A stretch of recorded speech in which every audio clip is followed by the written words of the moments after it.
నమస్కారం ఫ్రెండ్స్. తెలంగాణలో ఒక విచిత్రమైన పరిస్థితి ఉంది.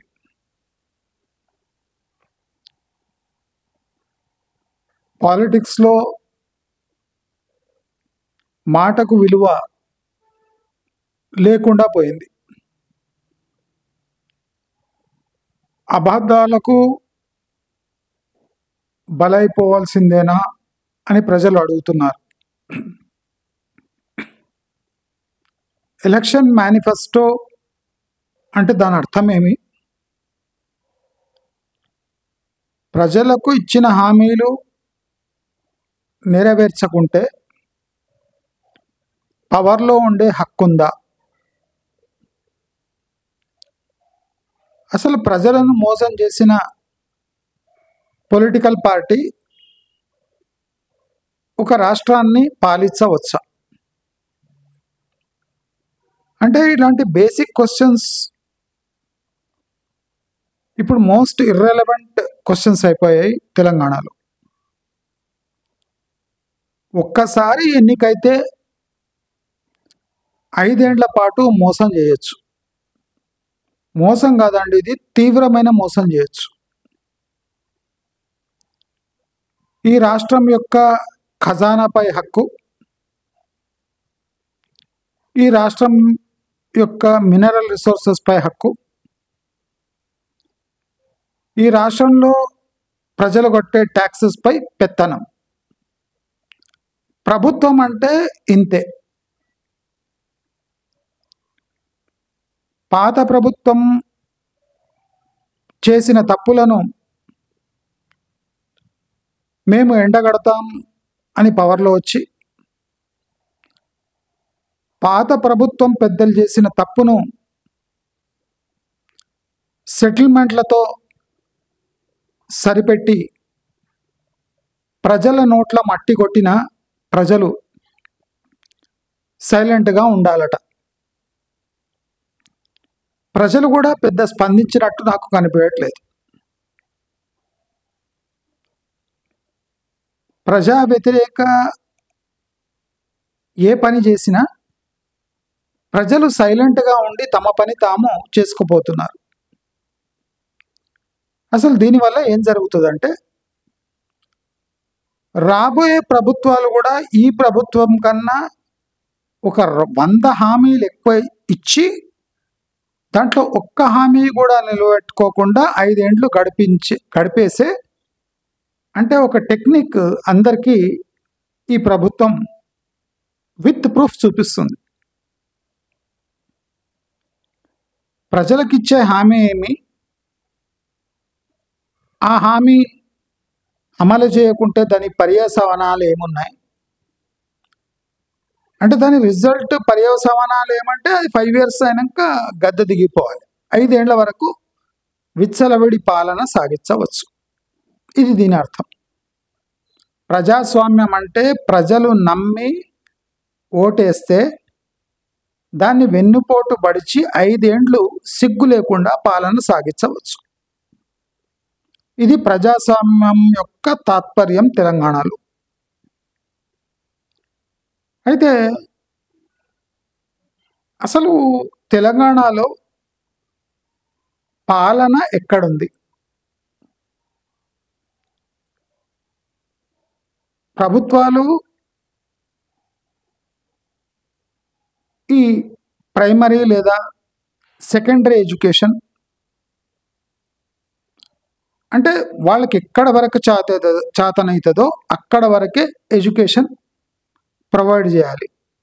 తర్వాత సొసైటీని వాళ్లకు వాళ్ళే ఫండ్ చేసుకోమని అడగాలి. తప్పుడు హామీలు ఇచ్చి ప్రజలను హయ్యర్ ఎడ్యుకేషన్ వైపు నెట్టి తాము అప్పో సప్పో చేసి ఆ అధిక వడ్డీలకు డబ్బులు తెచ్చి ఫీజులు కట్టి ప్రభుత్వం ఆ ఫీజును రియంబర్స్ చేస్తుంది అనే ఆశతో పిల్లలను హాస్టళ్లలో పెట్టి, అంటే హాస్టల్ పైసలు అయితే గవర్నమెంట్ ఇవ్వదు కదా, అంటే పిల్లలు చదువుతారు, ప్రభుత్వ సహాయం ఎప్పుడైనా అందుతుంది అన్న ఒక భావనతో చాలామంది చదివిపిస్తూ ఉన్నారు. దాంట్లో 80% నుంచి 80% మంది స్కాలర్షిప్స్, ఫీజు రియంబర్స్మెంట్ పొందిన పిల్లలు ఫెయిల్ అవుతూ ఉన్నారు. అంటే ప్రభుత్వం ఇస్తుంది కదాలే అని అర్హుడు కాని వాళ్ళు కూడా పెద్ద పెద్ద కోర్సులు చేసి మధ్యలోనే విడిచిపెట్టి లేదా కోర్స్ కంప్లీట్ చేసినట్టే చేసినా ఉద్యోగాలు లభించట్లేదు, ఎందుకంటే టాలెంట్ లేదు కనుక. చాలా మంది అడుగుతున్నారు, అసలు తెలంగాణలో ఏం జరుగుతుంది, అసలు ప్రభుత్వం ఉందా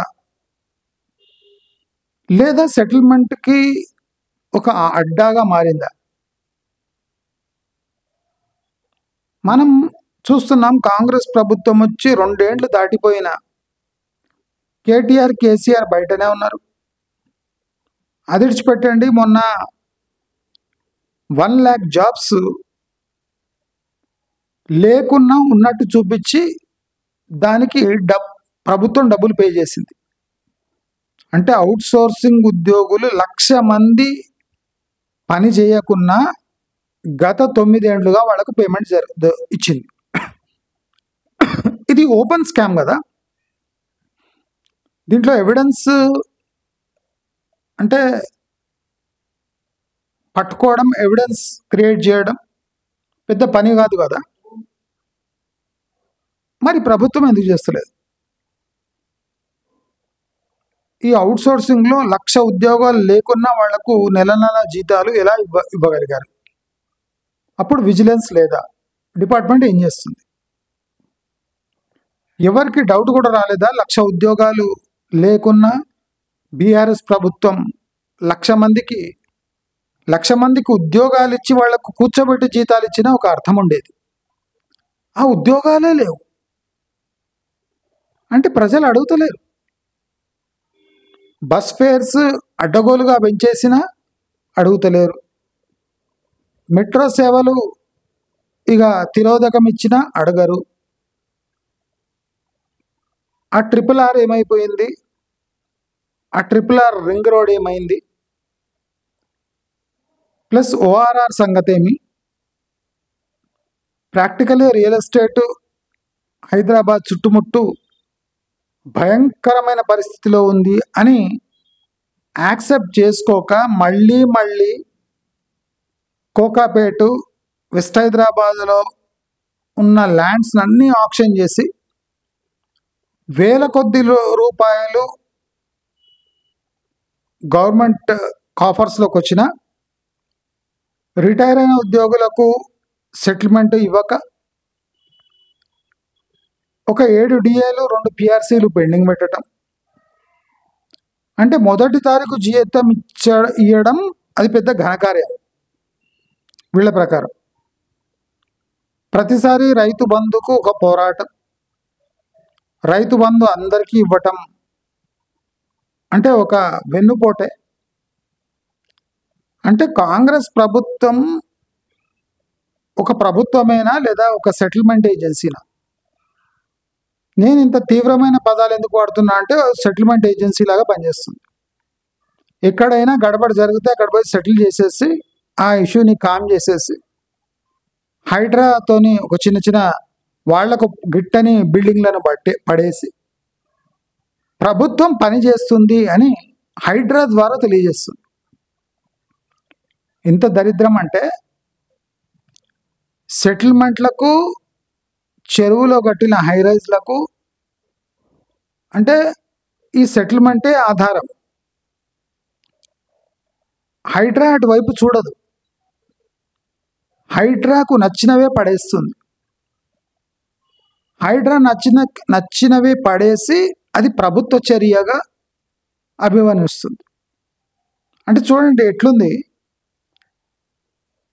మనం ఇల్లీగల్ అని ప్రూవ్ చేసిన document wise, verification wise, legally court notice ఇచ్చిన యాక్షన్ తీసుకోరు. వాళ్లకు కోర్టు నోటీస్ చూపించినా కూలగొడుతూనే ఉంటారు. అంటే వీళ్ళకు లీగల్ సిస్టమ్ అనేది రెస్పెక్ట్ లేదు వీళ్ళకు. కోర్టు చెప్పితే వినరు, కోర్టు నోటీసులను పట్టించుకోరు, కోర్టు స్టేలను పట్టించుకోరు, కోర్టు స్టే ఇచ్చినా పడేస్తారు. అంటే వాళ్ళకు నచ్చిన పనే చేస్తారు.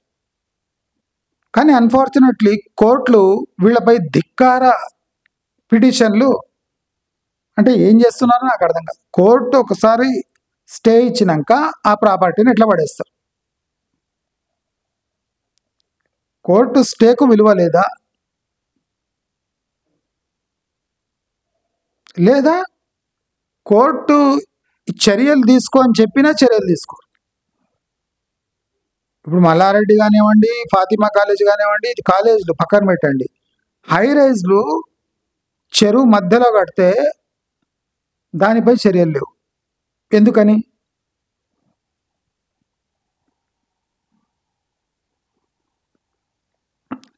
ఒక ఇంట్రెస్టింగ్ మలుపు తిరుగుతుంది రియల్ ఎస్టేట్.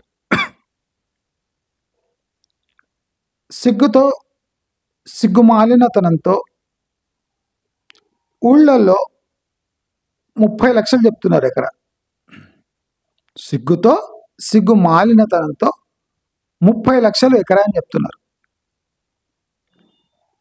ఈ 30 లక్షల రూపాయలు పర్ ఎకరా మన డబ్బు మనకు రావాలంటే 30 సంవత్సరాలు పడుతుంది. ఒక ఎకరం 30 లక్షలు వేసుకుంటే మనం ఇన్వెస్ట్ చేసిన డబ్బు మనకు రావాలంటే 30 ఏండ్లు పడుతుంది, 30 ఇయర్స్. అది కాకుండా ఈ 30 ఇయర్స్లో 30 lakhs పై పడిన వడ్డీ. అంటే basically we're getting a negative return. You know how much?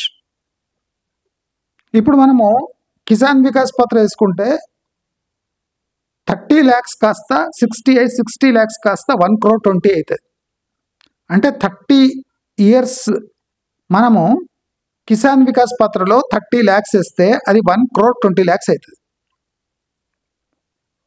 అదే 30 lakhs వేసి అగ్రికల్చర్ ల్యాండ్ కొంటే మనకు టోటల్ లాస్ ఎంత అవుతుంది? 1,20,000 minus 30, అంటే 90 lakhs ఎదురు నష్టం అవుతుంది. సరే, లేదు అగ్రికల్చర్ అంటే ల్యాండ్స్ కూడా బాగా డిమాండ్ వచ్చినాయి అంటే ఇప్పుడు 30 lakhs ఉన్న ల్యాండ్ 90 lakhs 1 crore అవుతుందా ఊళ్ళలో? అంటే సారవంతమైన భూములకు, ఫర్ ఎగ్జాంపుల్ ఆంధ్రాలో సారవంతమైన భూములు కూడా 6 లక్షలు 5 లక్షలు, రాయలసీమ ప్రాంతంలో సారవంత భూములు కూడా 3 లక్షలు 4 లక్షలు. అంటే కండిషన్స్ అవే, క్రాప్స్ అవే. బార్డర్ దాటంగానే, బార్డర్ దాటినాక, ఇప్పుడు మనము ఏపీ బార్డర్ దాటినామంటే ఒక రేటు, కర్ణాటక బార్డర్ దాటినాం తెలంగాణకు వచ్చినామంటే ఒక రేటు, కర్ణాటకలో వెళ్ళిపోయినామంటే ఇంకో రేటు. అదెట్లా? ఇప్పుడు లాజికలీ ఒక భూమి యొక్క సారం బట్టి రేటు ఉంటుంది. కానీ తెలంగాణలో బీడు భూమి అదే, సారవంత భూమి అదే, ఎకరాలు లెక్క ఉండాలంతే. ఇది ఎకరాల కాదా? హైదరాబాద్ నుంచి 120 కిలోమీటర్ దూరం పోయి గుంట లెక్కల అగ్రికల్చర్ ల్యాండ్ అమ్మడం మనం ప్రపంచంలో ఎక్కడ చూసుంటాం? అంటే ఇంత చెత్త ల్యాండ్ ట్రేడింగ్ మనం ఎక్కడ చూసుంటాం? 120-150 కిలోమీటర్లు పోయినాక రూరల్ హింటర్ ల్యాండ్ అంటారు. అంటే అతి లోపలున్న అగ్రికల్చర్ ల్యాండ్స్. దీనికి గుంట లెక్క ఎట్లా వస్తుంది? హెక్టార్ లెక్క కావాలి, ఎకర్ కూడా కాదు, హెక్టార్ లెక్క కావాలి. కానీ ఇక్కడ గుంట లెక్క అమ్ముతుంది. ఆ గుంట కూడా ఎందుకు అమ్ముతున్నారు? 120-150 కిలోమీటర్, జస్ట్ 150 కిలోమీటర్లు. రైతు అడుగుతున్న విలువ 30 లక్షలు అంట. రైతు జన్మల 30 లక్షలు చూడాడు. రైతు కక్కుర్తి అని మనం ఒక వీడియో చేసిన, రైతు సన్నాసి అని ఒక వీడియో చేసిన. దీనికే ప్రూఫ్.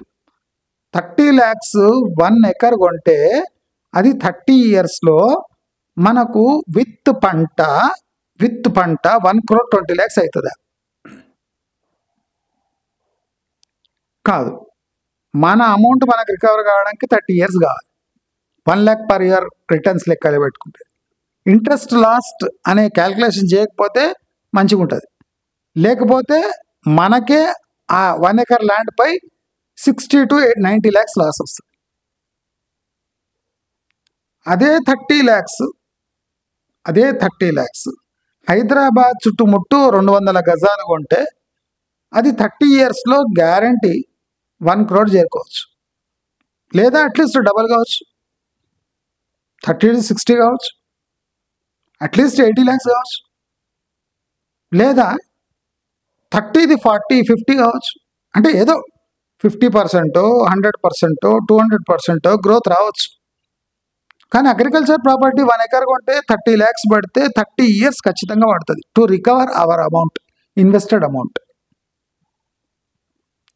రేపు అది రూరల్ ఏరియా అని ఎంత డెవలప్ అవుతుంది అని మనకు తెలియదు. అదే అగ్రికల్చర్ ప్రాపర్టీగా మళ్ళీ 30 ఏళ్ళు అయినాక సేల్కి వస్తే దాని పరిస్థితి ఏమేంటి మనకు తెలియదు. అంటే ఒక బేసిక్ కిసాన్ వికాస్ పత్ర ఇచ్చే రిటర్న్స్ కూడా 1 acre అగ్రికల్చర్ ల్యాండ్ ఇవ్వని దౌర్భాగ్యమైన పరిస్థితి తెలంగాణలో ఉంది.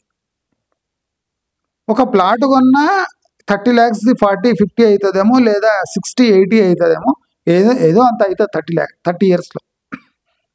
కానీ అగ్రికల్చర్ ల్యాండ్ 30 lakhs ఇన్వెస్ట్ చేస్తే దాని పరిస్థితి ఏమి? నక్షా రోడ్లు, దొంగ రోడ్లు, ఆ 30 లక్షల ల్యాండ్కి కూడా నక్షా రోడ్డు, దొంగ రోడ్డు, 2-wheeler వస్తుంది, ఇవన్నీ రెగ్యులేషన్స్. అసలు రూరల్ ఏరియాస్లో ల్యాండ్ ట్రాన్సాక్షన్స్ అవుతున్నాయా? ఇప్పుడు అర్బన్ ఏరియాస్లోనే అవుతలేవు. మన తెలిసిన డేటా చూపించినాం. మనం శోభా డెవలపర్స్ 13,000 crores ఫ్లాట్స్ సేల్ కాకుండా అట్లే ఉన్నాయి, 13,000 కోట్లు. అయితే వాళ్ళు ఇంకా 22,000 కోట్ల ఫ్లాట్స్ కడుతున్నారు. అంటే cash availability through banks infrastructure సెక్టర్కి, అంటే అది హౌసింగ్ ఇన్ఫ్రాస్ట్రక్చర్కి ఎక్కువ ఉంది.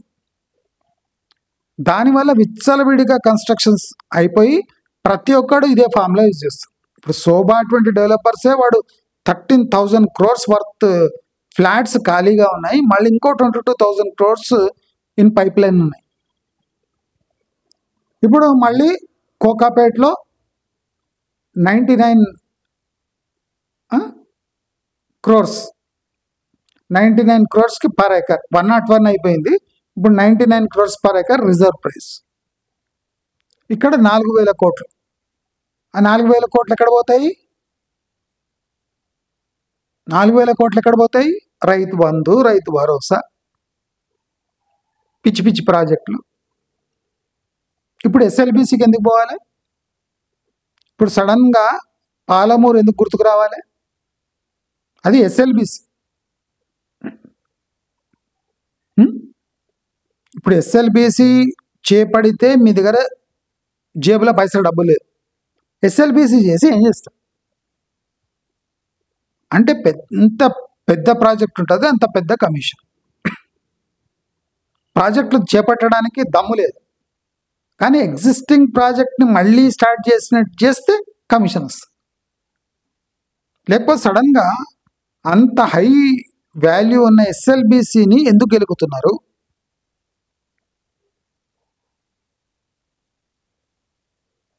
ఇప్పుడు ఎక్కడ చూసినా వరద పరిస్థితులు. ఇప్పుడు ఎస్ఎల్బిసి కింద స్టార్ట్ చేస్తే పరిస్థితి ఎట్లుంటుంది? అంటే నెక్స్ట్ వింటర్ వస్తుంది, వానాలు పడవు, మేబీ లాజిక్ కరెక్ట్ ఉండొచ్చు. డబ్బులు ఉన్నాయా? డబ్బులు లేకుండా ఏ కాంట్రాక్టర్ ఎస్ఎల్బిసి పనులు మొదలు పెడతారు, దాన్ని కంప్లీట్ చేస్తాడు? ఫ్రీ బస్ రైడ్స్ వల్ల ప్రభుత్వానికి చెడ్డ పేరు వస్తుంది. ప్రభుత్వం ఇక నిలబడదు అని కన్ఫర్మేషన్స్ వస్తున్నాయి. ఇక ప్రభుత్వం ఉండదు. బహిరంగంగా తినడం అంటే అలవాటైపోయింది. కేటీఆర్పై చర్యలు లేవు, హరీష్ రావుపై చర్యలు లేవు, కవితపై చర్యలు లేవు, ఎవరిపై చర్యలు లేవు. అటు బీజేపీ కవితపై చర్యలు తీసుకుంటలేదు, బీజేపీ కేసీఆర్పై చర్యలు తీసుకుంటలేదు, ఇటు కాంగ్రెస్ కేసీఆర్పై చర్యలు తీసుకుంటలేదు. మరి ఓటేసింది ఎందుకు? అసలు చేంజ్ కోసం ఓటేసామా లేదా మీ సెటిల్మెంట్లు చేసుకోవడానికి ఓటేసామా అని ప్రజలు అడుగుతున్నారు.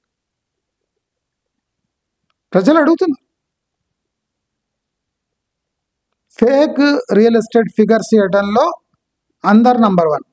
ఎవ్రీ మంత్ ఆ నెరడ్కో అనేది ప్లస్ ఈ బిల్డర్స్ అసోసియేషన్ క్రెడై ప్రతి నెల 2 ఎగ్జిబిషన్.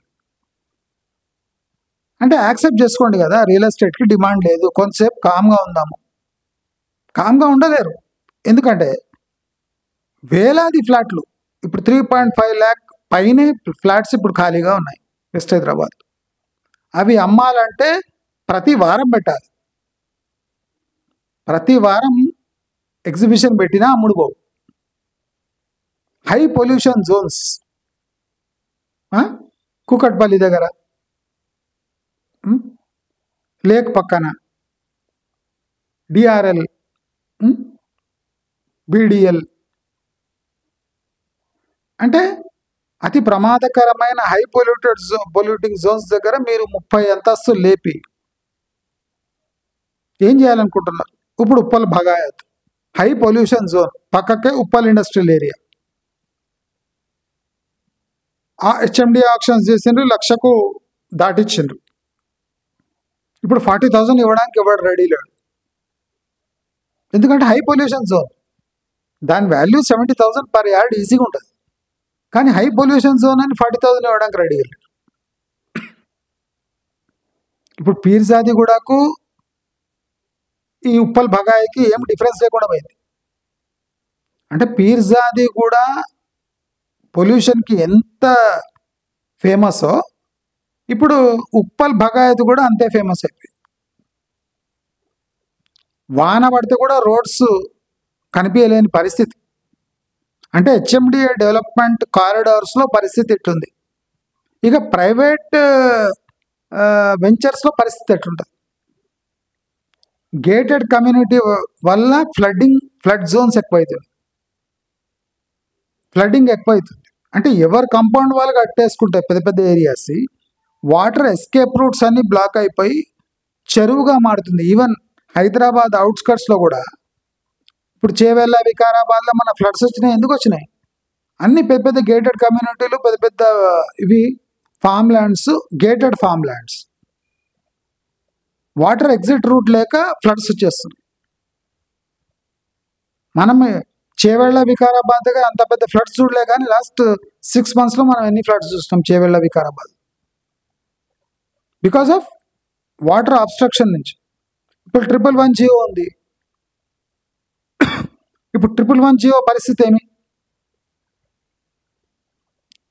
111 జియోలో కూడా ఇప్పుడు ఈ వాటర్ ఫ్లో అవసరం లేకుండా, అంటే పిల్ల కాలువల అవసరం లేకుండా మీరు గోదావరి, కృష్ణ తెచ్చి దాంట్లో మిక్స్ చేస్తున్నారు. మిక్స్ చేసి అది ఎగ్జిట్ రూట్లో మీరు ప్రక్షాళన మొదలు పెడుతున్నారు. అంటే ఎక్కడ చూసినా సెటిల్మెంటు, ఎక్కడ చూసినా అవసరం లేని ప్రాజెక్టులు. పెద్ద బుది బండగా ఇప్పుడు ఫ్యూచర్ సిటీ. ఆ ఫ్యూచర్ సిటీకి డిమాండ్ తెప్పియడానికి రోడ్లు అంటే రోడ్లపైన రోడ్లు, హైవే పైన హైవేలు. అంటే ఒక పీస్ ఆఫ్ ల్యాండ్ మీరు అమ్మదలుచుకున్నారు అంటే దాన్ని ఎంతైనా హైప్ చేస్తారు, లేకపోతే అమ్మలేరు. మీరు అమ్మగలిగిన ఏరియా అంటే వెస్ట్ హైదరాబాద్లో కోకాపేట ఏరియా తప్ప హైదరాబాద్ సిటీలో మీరు హెచ్ఎండి ఆక్షన్స్ పెడితే అట్టర్ ఫ్లాప్ అవుతున్నాయి. అంటే ప్రజలకు ప్రభుత్వంపై నమ్మకం ఉన్నట్ట లేనట్ట?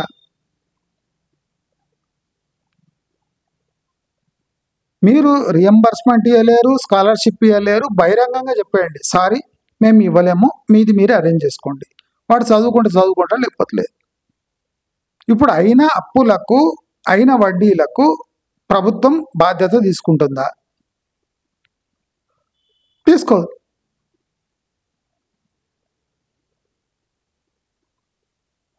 ఇప్పుడు నేను 1 acre 30 lakhs పెట్టే బదులు 30 lakhs పెట్టి 200 yards ప్లాట్ కొంటే రిటర్న్ ఎక్కువ వస్తుంది. అట్లా అనగానే ఇప్పుడు ఆర్ఆర్ఆర్ దగ్గర ఉన్నదంతా 30 లక్షలు చేసి చెప్తారు. ఎందుకంటే 200 yards తీసుకుంటే రిటర్న్స్ వస్తాయి అంటున్నారు కదా. 1 acre తీసుకునే బదులు మీరు 200 yards తీసుకుంటే తొందరగా రిటర్న్స్ వస్తాయని ప్రచారం చేస్తారు. అంటే ప్రచార ఆయుధం ఏమైనా కావాలి వాళ్ళకు. కానీ 200 yards తీసుకున్నా బతుకంతే, ఎకర్ 30 lakhs పెట్టినా బతుకంతే. అంటే ఫేక్ ఫిగర్స్తో 9 ఏళ్లలో ప్రాపర్టీ ప్రైసెస్ 300% ఎస్కలేట్ చేస్తే ఆ స్టేట్ గతి ఇలాగే ఉంటుంది. ఇప్పుడు ఒక మినిస్ట్రీ చెప్పి దాని మినిస్టర్ పేరు చెప్పమంటే వాడికి తెలియదు. ఎక్సెప్ట్ చీఫ్ మినిస్టర్ తప్ప, యాక్సిడెంట్లు అవుతున్నాయని పొన్నం ప్రభాకర్ పేరు తప్ప అసలు మినిస్టర్స్ ఏ మినిస్ట్రీ అనేది వాడికి తెలియదు. అంతర్గత కుమ్ములాటలు, కమిషన్ కొట్లాటలు, ప్రెస్ కాన్ఫరెన్స్లు, ప్రెస్ మీట్లు, అమలు కాని హామీలు, సైట్ విజిట్లు. ఇప్పుడు మన రియల్ ఎస్టేట్లో కస్టమర్స్ సైట్ విజిట్ చేస్తే ఎంత లాభం ఉంటుందో ఇప్పుడు చీఫ్ మినిస్టర్ పోయి ఆ flood areas, accident areas visit చేస్తే అంతే లాభం ఉంటుంది. ఎందుకంటే చీఫ్ మినిస్టర్ అది అంటే కాంపన్సేషన్ ఇస్తాడా లేదా అని ఎవరికి గ్యారంటీ లేదు. ఇప్పుడు మన దగ్గర సైట్లు చూడడానికి వచ్చిన వాళ్ళు బాగా భోజనం చేసి అసలు ప్లాట్ బుక్ చేస్తారా లేదో తెలియదు, కానీ భోజనం పెట్టాలి. అట్లుంది చీఫ్ మినిస్టర్ పరిస్థితి. ఫండ్స్ లేవు కానీ విజిట్ చేయాలి. జేబులో చిల్లి గవ్వలేదు కానీ ప్లాట్ చూద్దాం రండి సార్, ప్లాట్ చూద్దాం రండి సార్ అంటే పోవాలి. బస్సులు ఎక్కి బాగా తిని కాల్ చేయండి, నేను టచ్లో ఉండండి అని చెప్పాలి. సేమ్ చీఫ్ మినిస్టర్ పరిస్థితి అట్లే ఉంది. దయచేసి అందరూ గమనించండి, తెలంగాణ చాలా దారుణమైన పరిస్థితిలో ఉంది. మీరు రియల్ ఎస్టేట్లో ఈ కళ్ళబొల్లి మాటలు విని ఇన్వెస్ట్ చేసిండ్రంటే భయంకరమైన పరిస్థితులు ఉన్నాయి. ఇక మీరు లైఫ్లో లేవలేని పరిస్థితులు. దయచేసి ప్రమాద గంటికలు మోగుతున్నాయి. ప్రభుత్వం కూలే అవకాశాలు కూడా ఉన్నాయి. మనము రేవంత్ రెడ్డి 5 years ఈజీగా కంప్లీట్ చేసుకుంటాడు అనుకున్నాం, కానీ తప్పిదాల మీద తప్పిదాలు, ఘోరమైన తప్పిదాలు చేస్తూ కాంగ్రెస్ పార్టీ పవర్ కోల్పోతే రేపు పరిస్థితి ఎట్లా అనే డిస్కషన్స్ స్టార్ట్ అయిపోయినాయి. కాబట్టి అందరూ అలర్ట్గా ఉండాలి. రియల్ ఎస్టేట్ని అవాయిడ్ చేయాలి. లాంగ్ టర్మ్ ఇన్వెస్ట్మెంట్స్ అవాయిడ్ చేయండి. గోల్డ్ నేను చెప్పినట్టు మ్యాక్సిమం 102, 104 మధ్యలో ఉంటుంది. అంటే 1,02,000 to 4,000 పడ్డా, భారీగా పడ్డా దీని కింద పోదు. కనుక gold is safe if it falls another 5,000-6,000. అంటే 110, 112 దగ్గర సేఫ్ గోల్డ్. మళ్ళీ 120, 122 పోతుంది, మళ్ళీ రిటర్న్ వస్తుంది. అంటే gold has become a stable investable commodity metal. అంటే గోల్డ్లో పడ్డా రీబౌండ్ అయ్యే ఛాన్సెస్ ఎక్కువ ఉన్నాయి. ఎందుకంటే వరల్డ్లో క్రైసిస్ కంటిన్యూ అవుతుంది.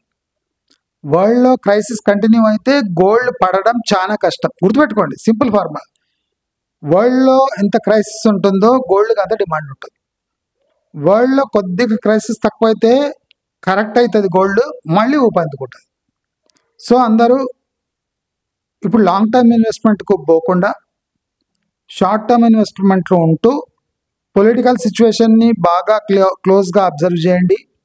రియల్ ఎస్టేట్ని టోటల్గా అవాయిడ్ చేయండి. ఎందుకంటే రూరల్ ఏరియాస్లో కూడా, అర్బన్ ఏరియాస్లో కూడా ల్యాండ్ రేట్స్ క్రాష్ కాబోతున్నాయి. RRR టెండర్స్ పిలవడం ఇంకో సంవత్సరం పట్టొచ్చు.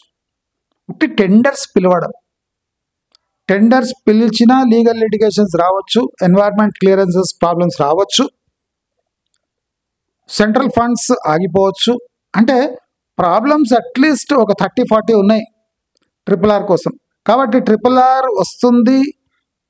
అది ఈ సిటీని ఎక్స్పాండ్ చేస్తుంది అనడానికి మనం ఈజీగా ఒక 30+ ఇయర్స్ సినారియో మనం క్రియేట్ చేసి పెట్టుకుంటే, మనకు ఆ గుండె ధైర్యం ఉంటే మాత్రమే మీరు ఇన్వెస్ట్ చేయండి. కానీ ఈ RRR వచ్చేసింది, శాంక్షన్ అయిపోయింది, అక్కడుంది ఇక్కడుంది అనే మాటలు నమ్మకుండా ప్రాక్టికలీ RRR అంటే అట్లీస్ట్ 40% కంప్లీషన్కి వస్తే కానీ మనకు గ్యారంటీ ఉండదు ఈ RRR ఇంకో నెక్స్ట్ 5-10 ఇయర్స్లో రెడీ అయిపోతుందని.